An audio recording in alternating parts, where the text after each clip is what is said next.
ஆண்டவரும் உலக இரட்சகருமாகிய இயேசு கிறிஸ்துவின் இனிய நாமத்தினாலே இந்த மாதத்தின் முதலாவது நாள் வாழ்த்துதலை உங்களுக்கு தெரிவித்துக் கொள்கிறேன். கர்த்தர் தாமே உங்களை ஆசீர்வதித்து நடத்துவாராக. இந்த மாதத்தின் வாக்குத்தத்த வசனமாக சங்கீதம் 34:5, அவர்கள் அவரை நோக்கி பார்த்து பிரகாசம் அடைந்தார்கள், அவர்கள் முகங்கள் வெட்கப்படவில்லை. ஆம், என் அன்பு சகோதர சகோதரிகளே, புதிய மாதத்தின் முதலாவது நாளிலும் இந்த வாக்குத்தத்தம் நமக்கு ஒரு புதிய நம்பிக்கையை அளிக்கிறது.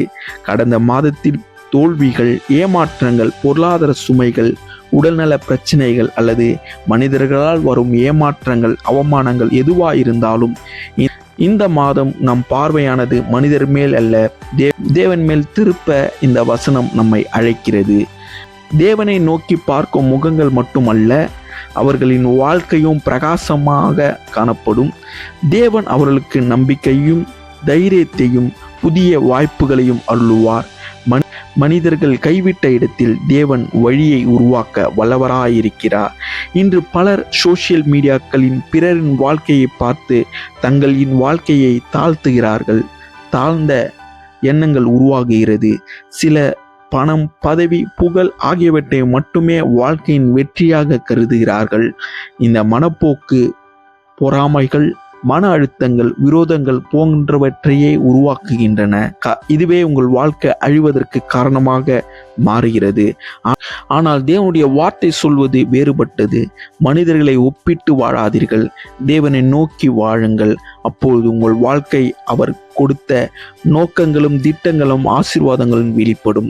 நல்லொழுக்கம், நேர்மை, அன்பு, இரக்கம் ஆகியவற்றை நிறைந்த சமுதாயத்தை உருவாக்குவதற்கு ஒவ்வொருவரும் தேவனுடைய நோக்கத்துடன் வாழ வேண்டும்.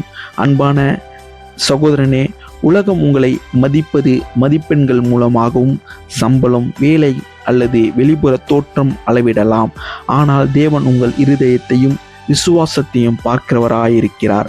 மக்கள் உங்களை புறக்கணித்தாலும், தோல்விகள் உங்களை துரத்தினாலும் தேவனை நோக்கி முன்னேறுங்கள். அவரை நம்புகிறவர்கள் இறுதியில் வெட்கப்பட்டு போவதில்லை. ஒழுக்கத்தோடு, உழைப்போடு, ஜெபத்தோடு, விசுவாசத்தோடு இந்த புதிய மாதத்தை தொடங்குங்கள். தேவன் உங்கள் பாதைகளை நேராக்குவார்.